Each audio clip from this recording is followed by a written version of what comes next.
bueno ver todos esta noche. And I want to thank you very much for the invitation to come and speak with you. Quiero darle gracias por la invitación para venir a hablar con ustedes. And I want you to know that it is truly humbling. Quiero que sepan que es verdaderamente un honor. And I can tell already that you are a very friendly congregation, and you make my wife and I smile. And I love you, and I thank you for that. Puedo ver que esta congregación es muy amigable, me han hecho a mí y a mi señora reírme y estoy muy contento, los amo por eso. You've also given me the opportunity and privilege to speak about heaven tonight. También me ha dado una oportunidad y un privilegio de hablar del cielo esta noche. And that is no small task at all. Y eso no es un trabajo muy pequeño. It's one of those topics like prayer where there's a lot that you can say about it. Es como esos temas, ¿verdad? Como a la orar, que hay muchas cosas que te pueden decir de ello. And there are also a lot of questions that we all have that you and I both know that I won't be able to answer regarding the subject. Hay muchas preguntas que ustedes quizás tengan que quizás yo no tenga contestaciones sobre este tema. It's a topic that many songs have been written about. Es un tema en el cual muchos himnos se han escrito. Whenever we come together, we sing about heaven. Cuando nos juntamos, cantamos del cielo. It's a topic that many poems have been written about. Es un tema en el cual muchos poemas o poesías se han escrito. It's this eternal inheritance that we have where no tear can be found. Es este eterno herencia en la cual ninguna lágrima se puede encontrar. And as we grow older, we begin to appreciate it more and more. As you, perhaps in your age, appreciate it more and more than I do myself. Y mientras que envejecemos es un tema que podemos apreciar mucho más que quizás yo aprecie por la edad que tengo. But I want to start back in the Garden of Eden. Quiero empezar allí en el jardín del Edén. Back in a place where man had no knowledge of sin. Allí en aquel lugar donde el hombre no tenía conocimiento del pecado. Back in a time and place where man actually was in the presence in some way of God. Aquel lugar, en aquel tiempo, cuando el hombre estaba en la presencia de Dios. A place where man could eat of the tree of life. Un lugar donde el hombre podía comer del árbol de la vida. And where pure waters flowed. Y en donde aguas puras estaban fluyendo. It was truly the perfect environment that God had created for His creation. Verdaderamente era el perfecto ambiente que Dios había creado. But then sin interrupted the picture. Pero el pecado interrumpió el escenario. And man is driven out of the presence of God. Y el hombre es corrido de la presencia de Dios. And so, my friends, the Bible is truly a love story about God doing everything He can to get His creation back in a good relationship with Him. Entonces la historia es de una historia de amor en la cual Dios quiere que se restablezca la relación que tenía con el hombre. In an environment that we call heaven.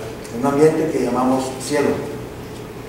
And in this environment, and in this heaven that we look forward to, y en este cielo, este ambiente que estamos esperando, we will have new bodies, and that's exactly what Paul is talking about in 1 Corinthians 15.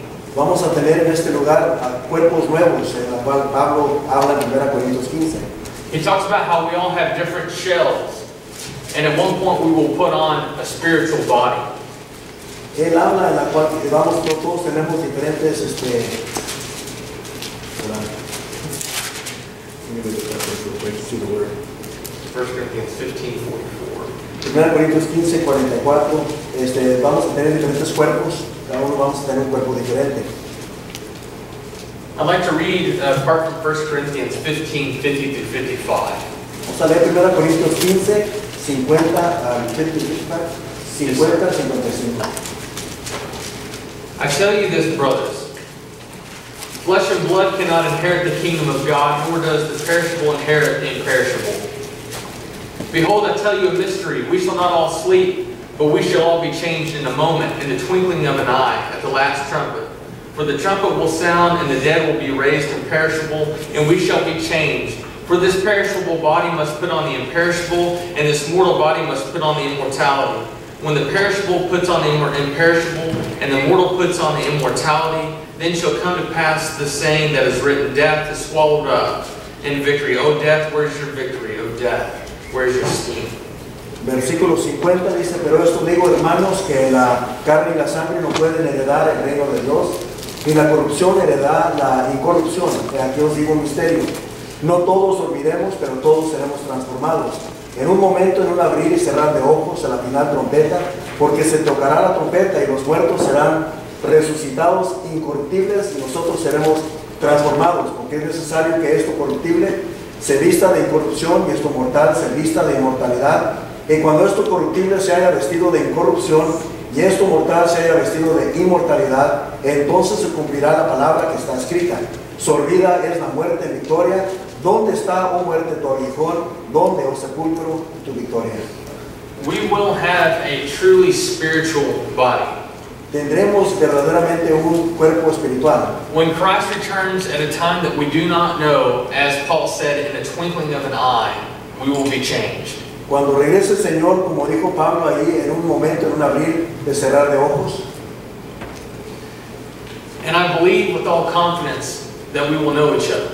Y yo creo con toda confianza que vamos a conocernos. David, in 2 Samuel chapter 12, verse 23, if you'd like to turn over there. Allá en 2 Samuel, capítulo 12, versículo 23. After his sin with Bathsheba, and his sin would die, his son would die because of his sin. El pecado de él con Betsabé, el hijo de él iba a morir por el pecado que él había cometido. David says, "Can I bring him back again? I shall go to him, but he will not return to me." Dice 2 Samuel 12, 23. Mas ahora que ha muerto, ¿para qué he de ayunar? ¿Podré yo hacerle volver? Yo voy a él, mas él no volverá a mí. What is the point of this reunion with the son if he cannot know who he is? Ese era el punto de esta reunión con su hijo si no va a saber quién es. Or you consider Luke chapter 16, the rich man and Lazarus. O podemos reconsiderar ahí Lucas 16, el hombre rico y Lázaro. Whether you believe it's a parable or not makes no difference. Si crees que es una parábola o no, no hace una diferencia. It is both true to life and true spiritually, and both of these truths are strewn alongside each other. Estas son verdades espirituales y verdades literales, espirituales, literales, que están paralelos uno con el otro. And the point that we find in Luke 16 is that the rich man knew who Abraham was, and he recognized Lazarus. El punto aquí es que el rico reconoció a Abraham y también reconoció a Lázaro. He even remembered his brothers that were still alive on earth. Aún recordaba a sus hermanos que estaban vivos aquí en la tierra. And Abraham was not protected from knowing who this rich man was. Y Abraham no estaba protegido de conocer quién era este hombre rico. They knew each other. Se conocían. And we're going to know each other. Y nosotros nos vamos a conocer. And it's a day that we all look forward to because we all have lost ones in this audience. Y nosotros este es un día que todos esperamos porque tenemos seres queridos en esta audiencia. It is going to be a beautiful, beautiful environment. Va a ser un escenario muy bonito, muy hermoso. And that is exactly what John points out in Revelation, beginning in chapter 21. Y es lo que Juan indica ya en Revelaciones o Apocalipsis, capítulo 21. And so I want to spend the rest of this time talking about this picture of heaven, this sight that John has the honor of seeing. Y el tiempo que resta, quiero tocar allá en Apocalipsis lo que ve Juan, este escenario, el retrato que Juan describe. Verse 1 of chapter 21, John writes, "Then I saw a new heaven and a new earth, for the first heaven and the first earth has passed away, and the sea was no more." Dice el versículo 1 de 21, vi un cielo nuevo y una tierra nueva, porque el primer cielo y la primera tierra pasaron y el mar ya no existía más. Peter spoke of a new heaven. If we turn over to 2 Peter chapter 3, 13 and 14. Pedro habló de un cielo nuevo allá en 2 Pedro 3, 13 y 14.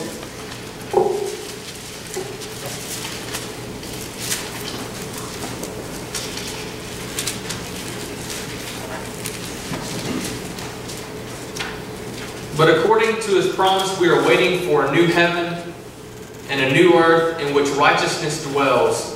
Therefore, beloved, since you are waiting for these, be diligent to be found by him without spot or blemish and at peace. Pero nosotros esperamos, versículo 13 y 14, según sus promesas, cielos nuevos y tierra nueva, en los cuales mora la justicia.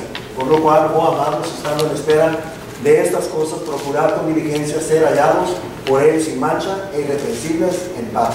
He's not talking about making the earth a little bit better or patching it up. He's talking about a completely new heaven and earth.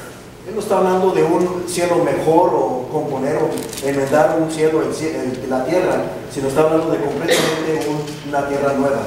And he talks about the sea, which is no more, which I believe references over to Revelation chapter 4, verse 6. Y habla aquí del mar que no será jamás, y creo que habla de Revelaciones, ahí en el capítulo 21, versículo 6. In Revelation chapter 4, verse 6. Perdón, Revelaciones 4, versículo 6. He talks about a sea of glass that is before the throne of God. Habla de un mar de vidrio que está ante el trono de Dios, That separates God from His people. que separa a Dios de su pueblo, de su gente. And I believe this is what he's talking about, and what the point he's making is that there's no separation between God and His people. Y creo que aquí está haciendo referencia a que no hay una separación entre Dios y su pueblo. There are three things that he's going to point out through chapter 21 and through the beginning of 22. Hay tres cosas que va a decir del capítulo 21 hasta el capítulo 22. The first thing that we're going to find out, this is what we're seeing right now, is that heaven is a place where you are in fellowship and in the presence of God. La primera cosa que vamos a ver es que en el cielo vamos a estar en comunión con Dios. And whenever you're in fellowship with God, that means you're under His security. Y cuando estamos en comunión con Dios, quiere decir que estamos bajo su protección. And whenever you're under His security, He provides for you. Y cuando estamos bajo su seguridad, su protección, Él nos va a cuidar. But we need to understand this point of being in the presence of God. Pero tenemos que entender este punto de estar en la presencia de Dios. If I come out here in front of you, there's no longer something between us. Si yo me pongo delante de ustedes así, no hay nada delante de ustedes. It's personal, and we're in each other's space. Es personal y estoy en sus caras. That is the picture that John has, and that he wants to articulate to us. Ese es el retrato que Juan nos quiere enseñar, quiere articular para que sepamos, entendamos. But we're just men and women. We're talking about God and His throne and His creation in heaven. Pero nosotros somos simplemente hombres y mujeres. Estamos hablando de Dios en su trono, en su cielo. In verse 2, he says, "And I saw the holy city, New Jerusalem, coming down out of heaven from God, prepared as a bride adorned for her husband." Versículo 2 dice, yo Juan vi la santa ciudad, la nueva Jerusalén, descender del cielo de Dios, dispuesta como una esposa ataviada para su marido. The holy city, the New Jerusalem, is symbolizing the church, the bride, which we are all a part of. La santa ciudad, la nueva Jerusalén, representa la iglesia, la cual nosotros somos parte.